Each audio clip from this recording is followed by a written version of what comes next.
చంద్రశేఖర్ రెడ్డి గారు లెక్చరర్గా హైదరాబాద్లో పనిచేస్తున్నారు. వీరు విన్న బాబాగారి లీలను ఒకదానిని ఈ విధంగా చెబుతున్నారు.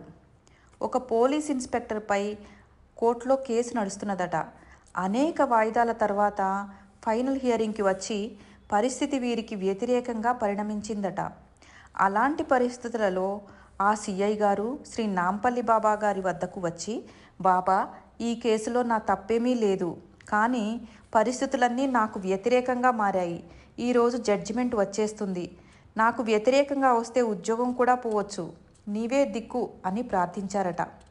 కోర్టులో కేసు వీరు వెళ్ళేటప్పటికే హియరింగ్కి వచ్చి డిస్మిస్ చేసేశారట.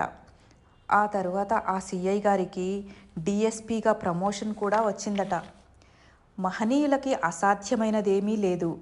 సాయినాథుని చరిత్రలో ఇలాగే ఒక నిరపరాధికి పడ్డ శిక్షను బాబా కృపతో హైకోర్టులోని జడ్జి క్రింది కోర్టు నుంచి వచ్చిన కాగితాలు కూడా చూడకుండా గ్రామ తగాదాల కారణంగా ఈ కేసు అనవసరంగా పెట్టారంటూ కేసు కొట్టివేసిన లీల సాయినాథుల వారి చరిత్రలో అందరికీ తెలిసినదే.